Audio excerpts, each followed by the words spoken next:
Bien amigos, continuamos hablando acerca de esta temática, la crisis del combustible, que ahora se refleja nuevamente en filas en los surtidores por parte del transporte pesado. Al respecto, el día de ayer renunciaba el presidente de YPFB y bueno, se anunció también el cambio del ministro de Hidrocarburos, ya es oficial. Y bueno, vamos a realizar un análisis respecto de toda esta temática y tenemos entrevistados el día de hoy. Saludamos muy cordialmente, nos acompaña vía Zoom, en este caso a Miroslava Fernández. Ella es periodista y politóloga. Miroslava, buenos días. Primeramente, ¿cómo está?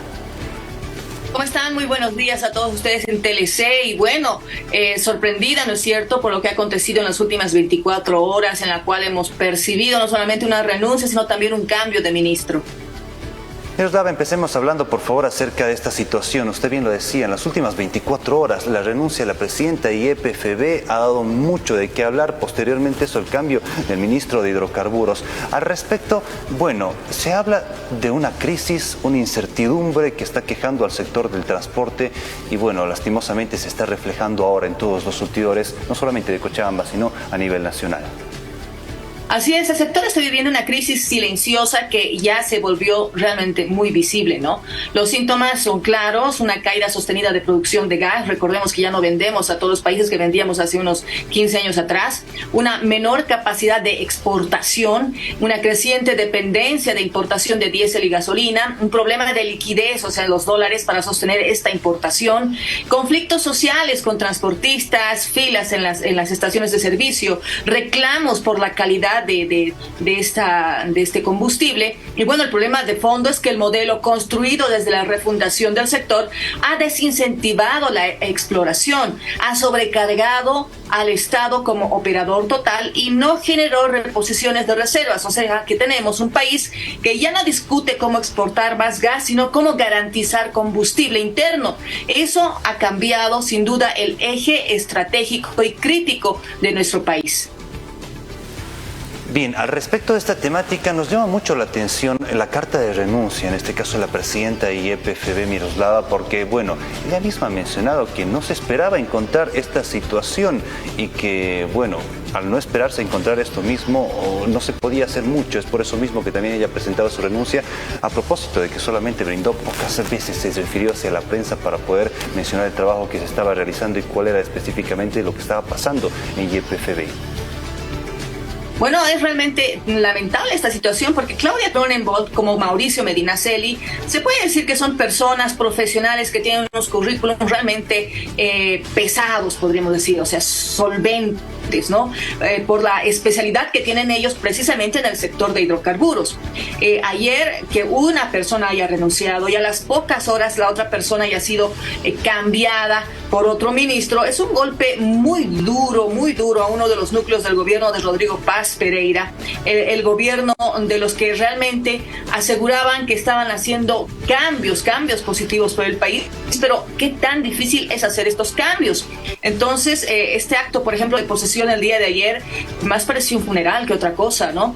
Teníamos a un ministro realmente, podríamos decir, desgastado por la crítica situación, los varios flancos de ataque que ha tenido en los primeros meses que ha asumido este ministerio. Recordemos que Mauricio Medinaceli ha sido no solo analista político, sino también fue ministro hace años atrás en la misma área y ha sido también consultor en área de hidrocarburos en empresas a nivel internacional en otros países, ¿no? Pero ahora, ¿cuál viene a ser el futuro de YPFB? Porque recordemos que YPFB todavía tiene un espacio acéfalo. Bueno, el futuro de esta empresa no depende en realidad, a mi modo de ver, del próximo presidente que designen, sino en sí, podríamos decir que de una encrucijada, ¿no? O tiene una reestructuración profunda, legal, operativa y financieramente, o seguir administrando esta crisis, escasez, importaciones crecientes y pérdida de credibilidad.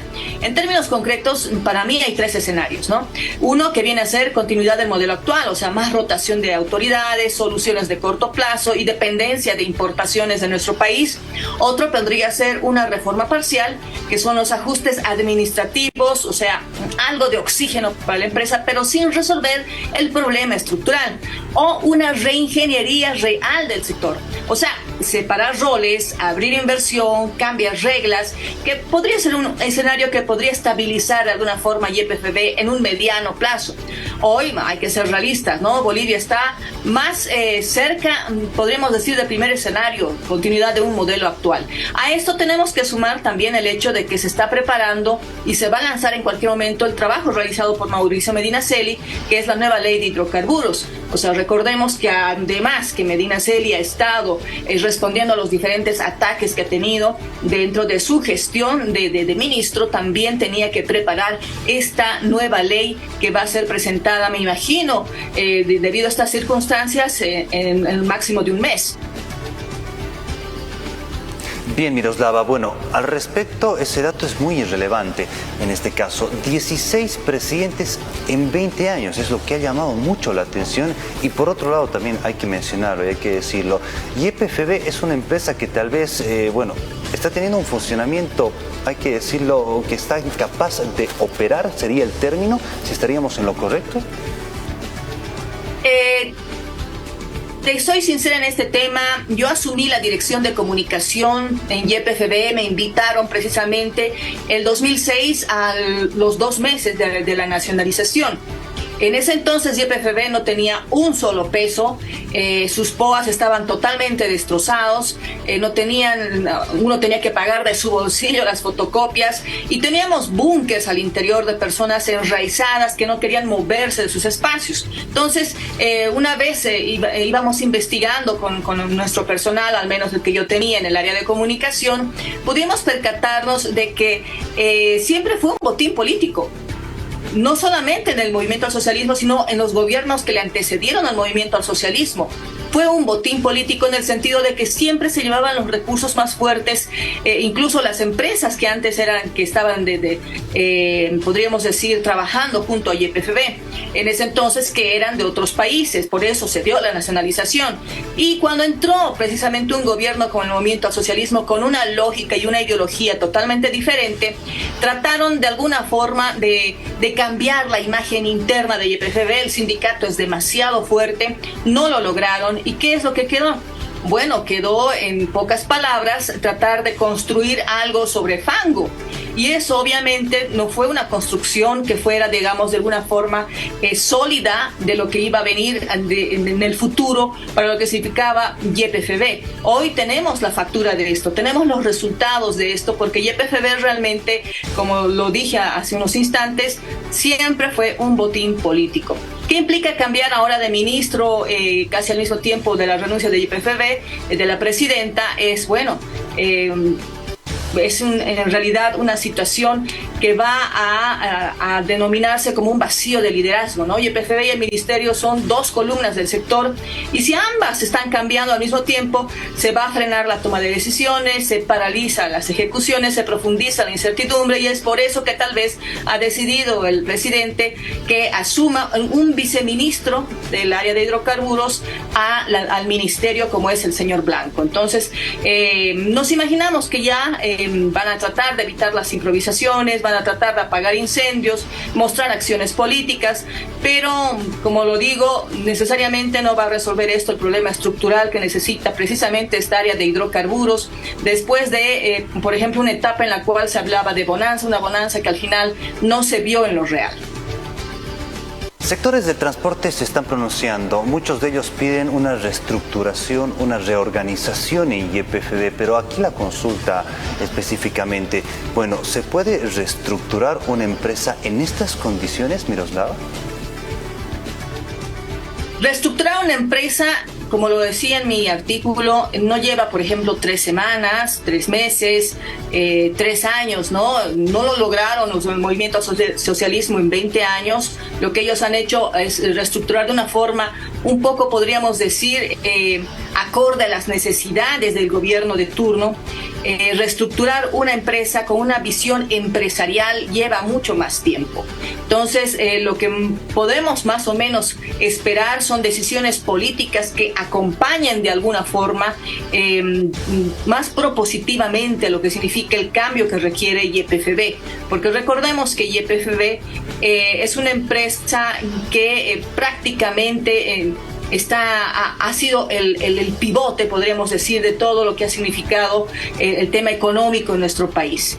Hay otros más, sin embargo, precisamente el gobierno del MAS le dio mucha preponderancia por el mismo hecho de que se hablaba de una gran bonanza, de que podíamos vender el gas, de que podíamos incluso industrializar, que es un punto que nunca pudimos llegar como Bolivia, como país. Entonces, yo creo que YPFB ya no está en una crisis en sí de gestión, está en una crisis de modelo, y cambiar nombres, cambiar presidentes sin cambiar reglas solo va a prolongar el problema. Las medidas que se asumieron por parte del gobierno, en este caso, Miroslava, ¿son las correctas tal vez en lo que está pasando? Por ejemplo, el cambio de autoridades, incluso también en una temporada se militarizó y YPFB se ha denunciado incluso también de que existía sabotaje en el tema del combustible, mafias internas. Todas estas medidas que se han ido asumiendo hasta el momento, ¿serán las adecuadas para la situación en la que estamos viviendo? Bueno, son las medidas políticas que tratan de responder de alguna forma a aquellas promesas que se han hecho en campaña electoral, ¿no? Es una coyuntura crítica y bueno, sí puede ser una decisión lógica la que está tomando el gobierno, pero también depende del objetivo, ¿no? Es correcto si busca ordenar la gestión y asumir responsabilidades, pero es insuficiente si se usa como sustituto de formas estructurales. Por ejemplo, YPFB el problema es evidente, ¿no? Una alta rotación histórica de presidentes, es una institución que siempre se ha visto envuelta. Recordemos, hace casi 18 años atrás, incluso hubo un presidente que entró a la cárcel, ¿no es cierto? Entró a la cárcel de San Pedro por mucho tiempo, acusado de casos de corrupción. Hubieron otros casos también con otros presidentes que salvaron de alguna forma de entrar a tras rejas, pero YPFB siempre ha asumido, podríamos decir, una situación muy delicada. O sea, que un gobierno pueda de alguna forma sacar a luz un YPFB que se merece Bolivia, va a tardar mucho tiempo. Y bueno, cambiar la autoridad sin modificar las reglas, la estructura y el modelo operativo probablemente solo va a causar que se reinicie un ciclo. Según su opinión también y su experiencia, por favor, Miroslava, ¿a qué es a lo que se va a enfrentar ahora el nuevo ministro de Hidrocarburos, Marcelo Blanco? ¿Qué es lo que tiene que hacer? ¿Qué se debe trabajar y priorizar también para solucionar esta problemática en el país?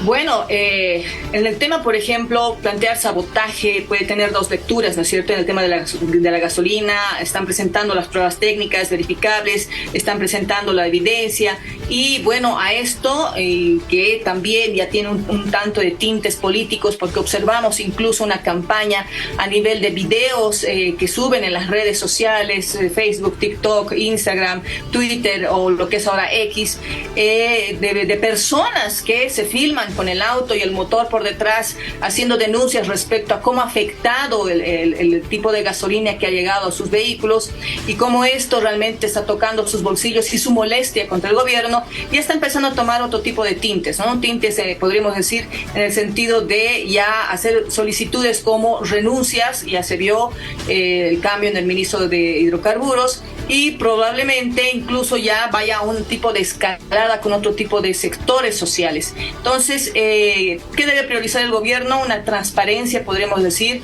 inmediata, técnica inmediata, o sea, informes claros sobre el tema de combustibles, sincerarse con la población, una explicación pública del origen del problema, datos sobre la importación, la logística, la distribución. Necesitan también priorizar la estabilidad en la conducción, o sea, evitar esta rotación de autoridades, dar margen real de gestión, no semanas, ¿no? O sea, tener compromisos de cronogramas con, podríamos decir, resultados para la población por parte de las autoridades. Por ejemplo, el día de hoy, yo creo que entre hoy y mañana ya asumirá un nuevo presidente de YPFB y, bueno, reforma estructural del sector, ¿no? Redefinir el rol de YPFB, ajustar la normativa, o sea, ya podríamos decir socializar y empezar a hablar de la nueva ley de hidrocarburos que se está planteando y, bueno, reorganizar también tal vez la cadena productiva, ¿no? Entonces, podríamos decir que hay un riesgo claro en gestionar la crisis como un problema de personas o conspiraciones, cuando en realidad es un problema también de modelo. Le agradecemos por la entrevista, Miroslava, y bueno, por este análisis que hemos podido realizar en torno a lo que está sucediendo en el panorama coyuntural actual en el tema de la crisis del combustible, la situación en todo el territorio nacional. Muchísimas gracias. A ustedes, muy buen día.